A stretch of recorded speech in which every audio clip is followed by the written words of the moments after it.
We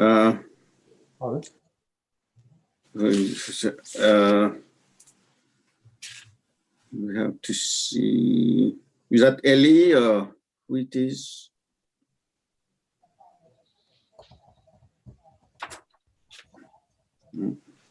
Fiona, have we had any apologies? I'm not aware of any, Chair. I wonder if Sadie's just trying to help Oh, Leslie get in. Yes, yeah, I know. Good evening, Fiona. Good evening, Councillor.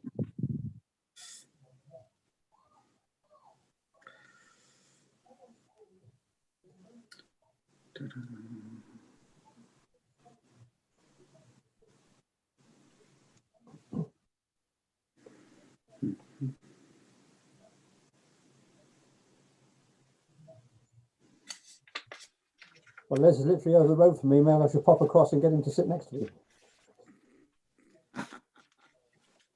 Just like waiting for the dentist, isn't it?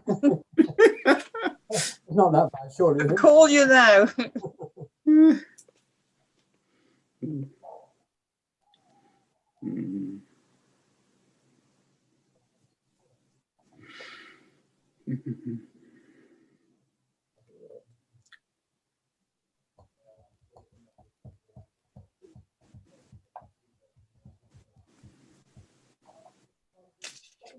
No, that's what we're trying to get to. I'm Chairman.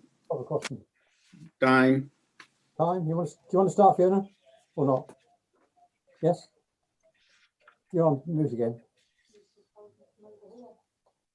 Sorry, yes, I was just trying to wait for Sadie to see if she's ready. As far as I'm aware, we have no. Yeah, sorry, already. Just waiting for Councillor Waldridge, but go ahead and start. Who was that? Councillor Waldridge is not present at the moment, but I've not received any apologies, so I suggest we just go ahead and start. Okay, fine. There are no substitutions. Are there any declarations of interest? Not that I'm aware of, but urgent matters. I'm not aware of any urgent matters that for me. Right, minutes of the meeting held on the 13th of July. Hope you've looked at them, read them. Do you agree that I should sign them at some point as an accurate record? Yes, Chairman. Yes, Councillor Puddy. Sorry, did you have a point? No. I said Okay. yeah to sign the minutes. Okay, fine.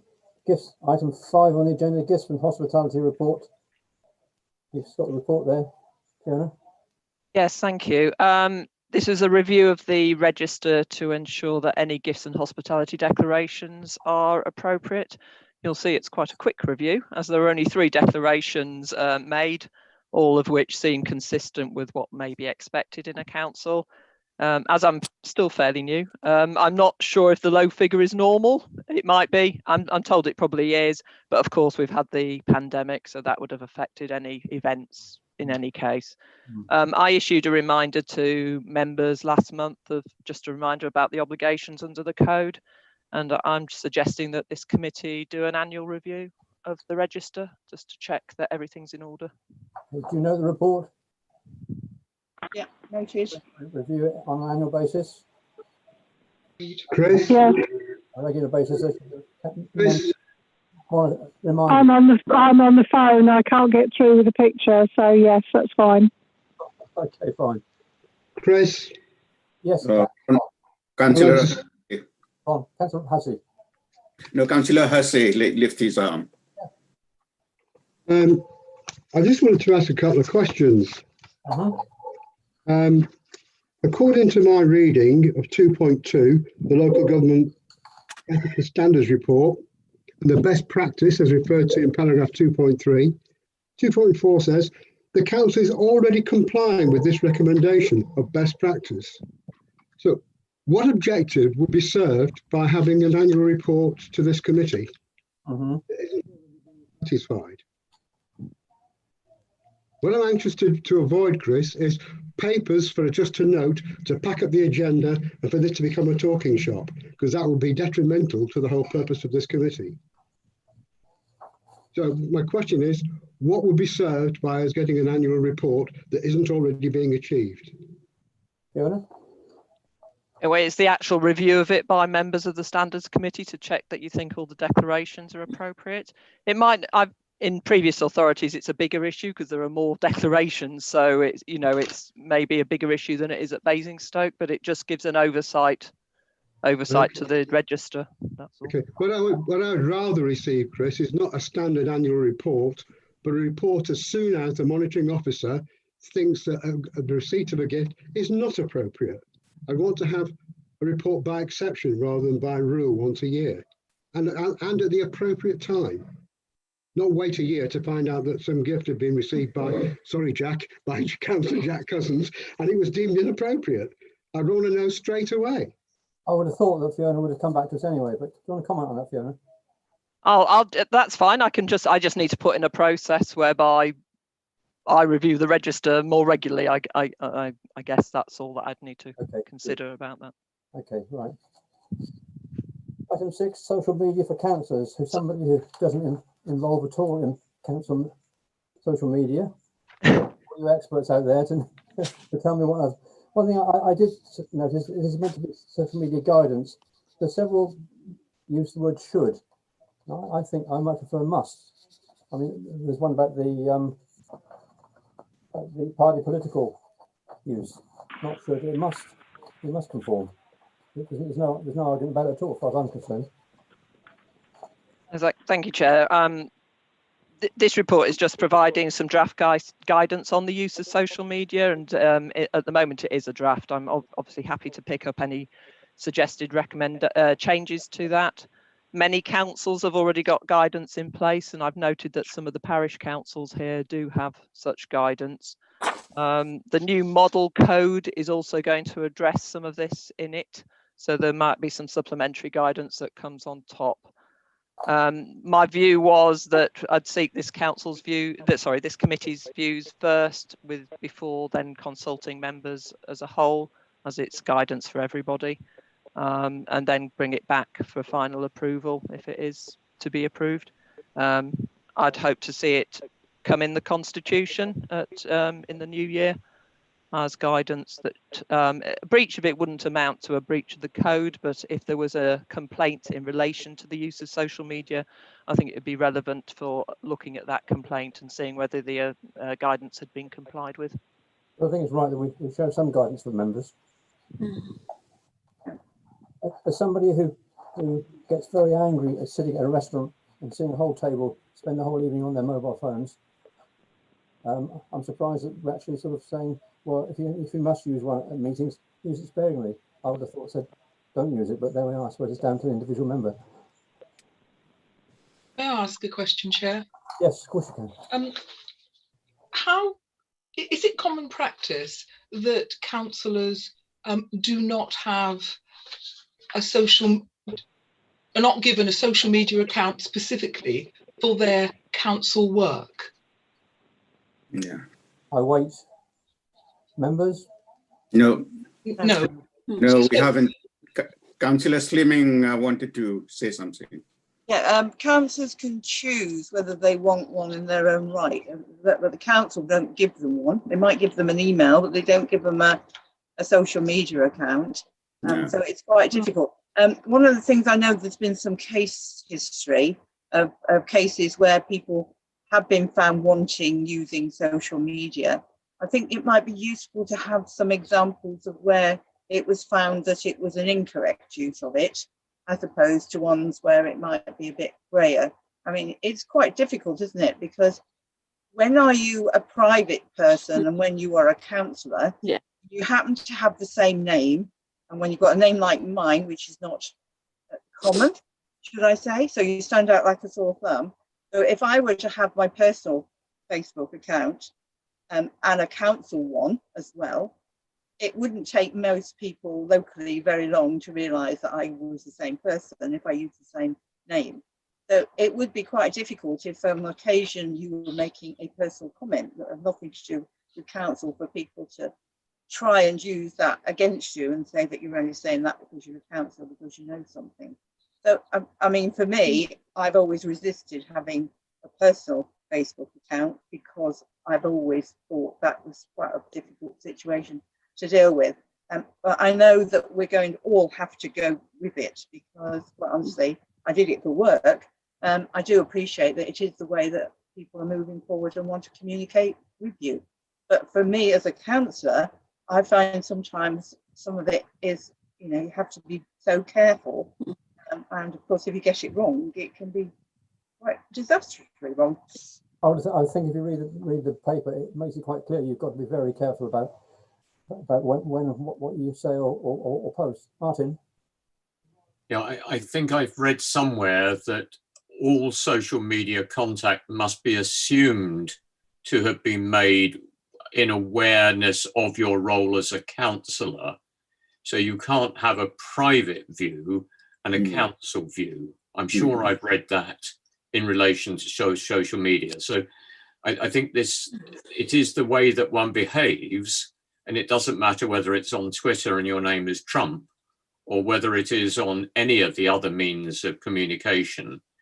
In all cases, our communication must be appropriate. So I'm a little confused by the idea of having a social media guidance. The things about sarcasm and the behavior and the way that we may be misread, I believe applies to all communication, whether it's in social media or email. Fiona, you want to comment on that? Fiona Thompson wants to say something, Chairman. Fiona. Thank you. It's just to come back on the assumption that it's done as a counsellor. At the moment, it is quite a grey area. It's decision, you have to look at each case to decide whether somebody has held themselves out as when they're doing the post or the tweet, or whether it's done as a counsellor in council business or it's done as a private citizen. Because so the new model code, which I think is what Martin might be referring to, is going to make it an assumption that any tweeting or any comment is done in the capacity as a counsellor, and it will be a rebuttable presumption, but it's going to be a presumption that you are acting as a counsellor when you make any comment. Ron? There's a relevant piece, I think. If people, if members of please turn to page 51, and the second item down, there was a case dismissed, and the reason being no breach of code as conduct complained of did not relate to council business, but were posted in a member's private capacity. Now, this is exactly the same situation. Yeah. So, I, as a councillor, if I prefix my name with councillor, must behave and conform to a standard. But in my private life, I can't be governed by that standard. Fiona? No, sorry, Chair. That is the case at the moment. Is that there isn't a clear distinction. You have to look at each case to see whether somebody has made the comment in their capacity as a councillor and it's to do with council business, or it's done purely as a private citizen, and we've all got right to speech and to express your thoughts. So at the moment it's balancing that in each case. Certainly, like I say, when it comes to the new model code, and there would need to be a change of legislation as well, it would be a presumption that you are acting in your capacity as a councillor, whatever is said. As I said, it'll be rebuttable, but I think they want to put the emphasis on assuming somebody is doing it in a councillor capacity rather than not. It is a very grey area at the moment. It's quite. I expect different monitoring officers take different views across the country about it. Okay. Any question? Chair. Verity, want to speak first, and then I'll go. It's something that is touched on in the guidance, but certainly has been a major issue. One of my other areas of work at Thames Valley Police is people getting caught up in social media chains where somebody else in the chain is actually saying things that are very, very doubtful. And there have been a couple of cases where police officers have ended up, in in front of hearings because somebody else, for example, the WhatsApp chain, has posted some very doubtful material. And I'd like to see sort of that, because it's not, that is one of the problems with most social media. It's not just what you say, but you end up in a chain of conversation. And I think it might be useful to have some guidance for councillors on almost monitoring what other people in their WhatsApp or Facebook Messenger or whatever conversation, what they are saying. I think that's covered in page 23, 315. It is covered, but you must be very, very careful about liking, sharing, or retweeting, as you'll be seen as an endorsement straight away.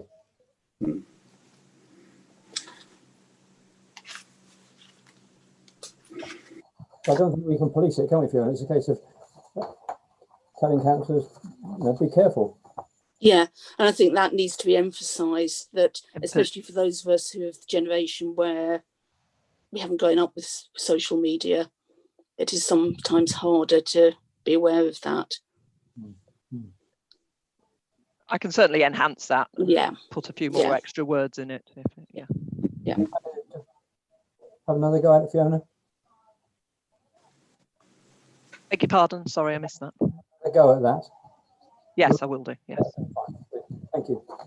Item 7, update, Fiona again. Thank you. This is just an update on the model code of conduct and the best practice recommendations coming out of the ethical standards review. You'll see from the report that we've been asked to report back to the Committee on Standards in Public Life on our progress against the best practice recommendations, and our draft response is attached at Appendix 1. There are some things that we're possibly not fully on board with, but we think it's probably better to pick that up in the broader review that's going to happen when the model code comes in. So that needs to be filed by or sent back by the end of this month. And then last week, I think it was, or the week before, we received notification from the LGA that the model code is going to the LGA board for approval on the 3rd of December. So they haven't said exactly when it will be published, but I expect it to be shortly thereafter. And then it'll fit quite nicely into the timing in bringing it back to this committee in March with what we would like as the draft model. It's I think I understand you can change bits of it if it's not appropriate for local conditions, but I think most councils are going to probably try and stick to as much of it as they can do. So yes, that will be coming up shortly. What we haven't heard about, some of the recommendations in the report required changes in legislation, as I just talked about. I haven't had any timetable yet about when those legislative changes might take place. I expect the government to have other things on their mind at the moment. So I have a meeting with MHCLG in the next couple of weeks or so, and I expect we'll get some sort of update at that point. So it is just an update and a noting report, Chair. I think when it first came out, even then we were saying it'll be some time before the legislation hits the fan, and that is pre-COVID knowledge. It's certainly going to delay matters at all. Are you happy to know the report? Yes? Martin's got his hand up. Martin, sorry. Martin. Sorry, it's just a question with regard to the model code. Do we believe that the model code would be suitable for parish and town councils, or are we going to continue with the split where parish and town councils may choose their own codes, which I feel makes life really difficult? Yeah. Yes, ultimately it'll be a matter for them, but if you think it would be helpful to do some sort of communications with the parishes and town councils to try and sell it, I'm happy to take part in some of that. It would make our life easier. Not that that's important, but it would make for consistency across the piece. I think that's the hope of the LGA, is that most people take it on board I think we'd all like to see as it comes out. Martin, The concern I have is the occasional parish council, for some reason, want to have a different way. Can I just say, as somebody that obviously investigates the parish council complaints, I think it would be a very good idea if they had to adopt the one that Basingstoke and Dean has and not has their own. It would certainly make for more consistency. Yeah. Martin?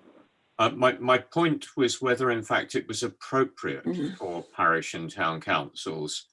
I agree that we should have an agreed platform, which we as investigators were able to refer to the set of rules by which people operate.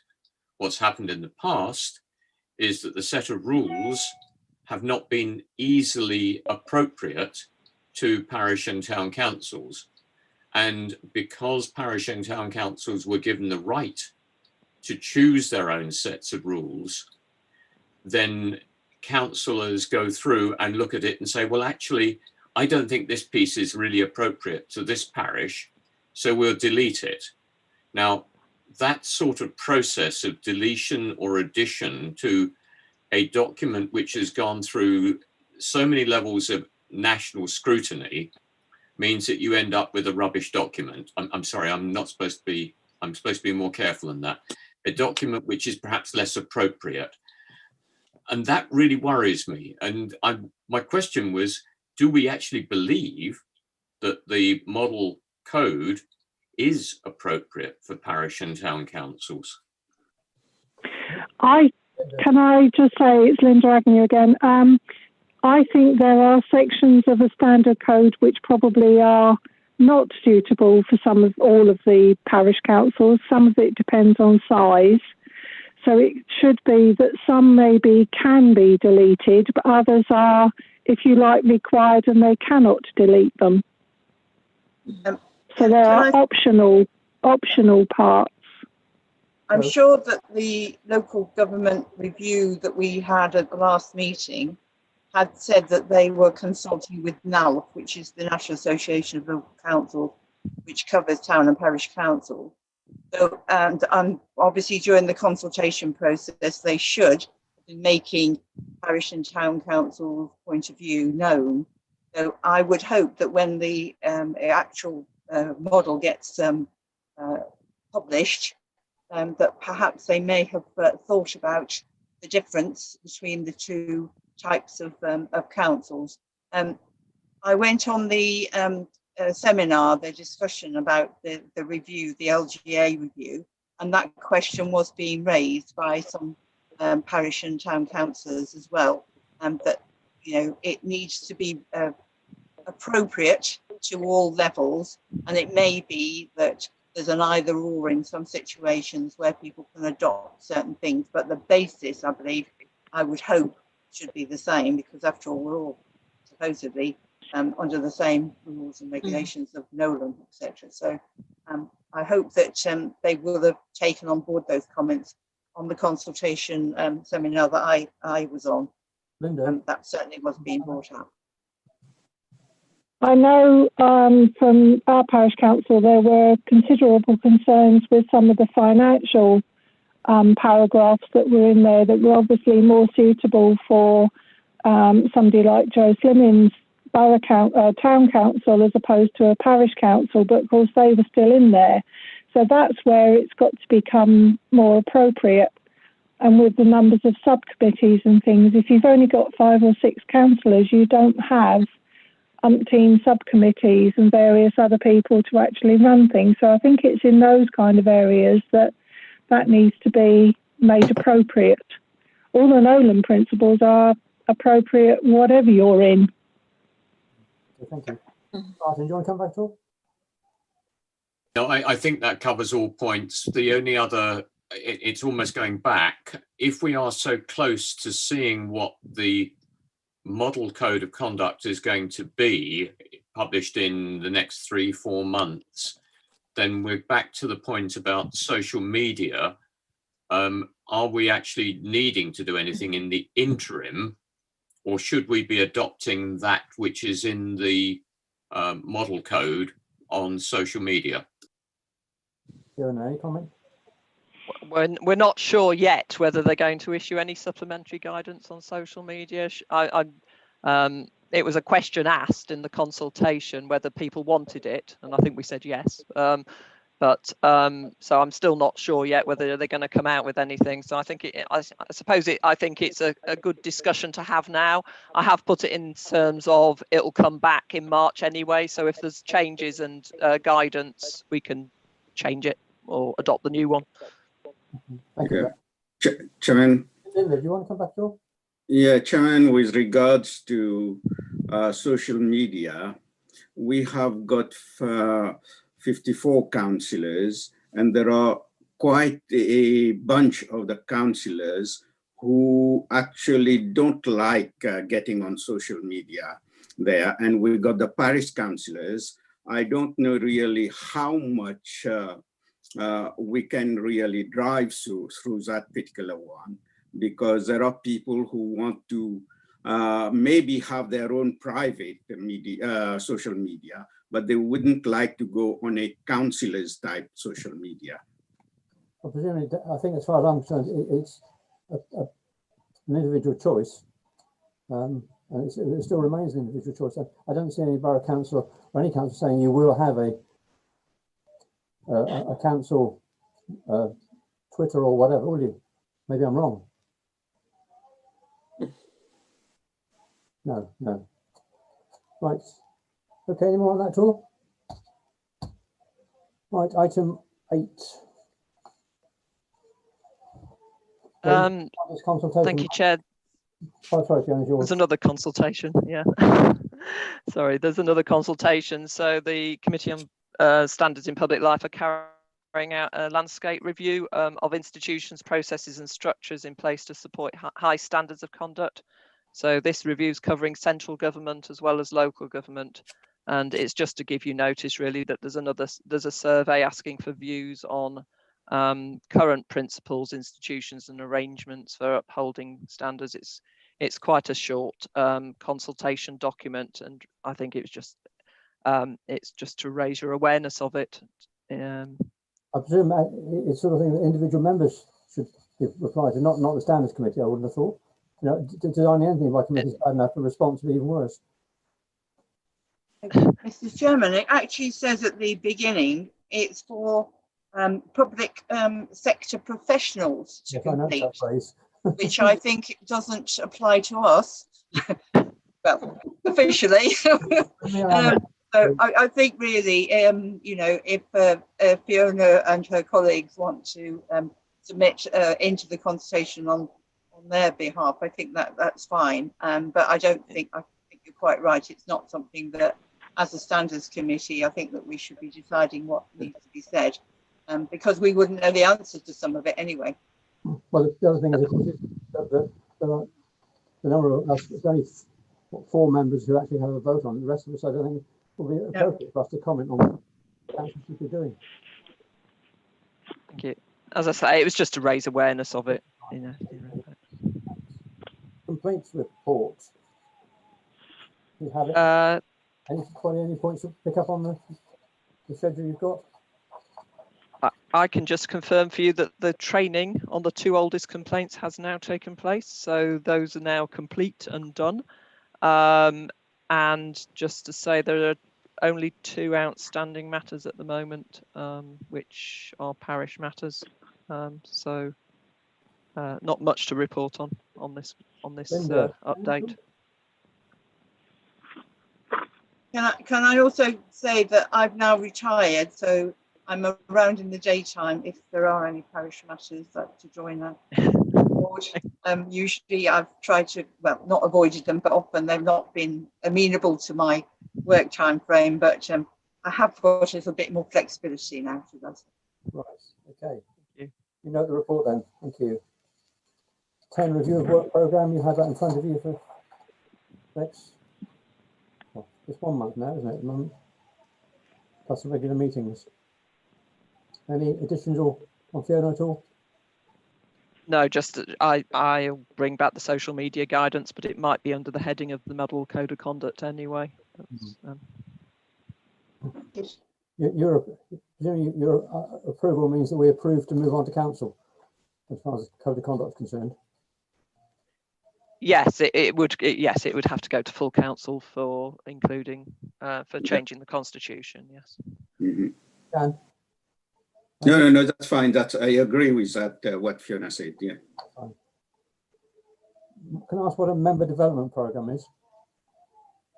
It's to look at training for the new councillors when the elections take place. So it'll be looking at the training that we're providing on standards issues, code of conduct issues post elections. Mm-hmm. If you're not interested, I don't need to bring it. I think we're having an election this year, are we?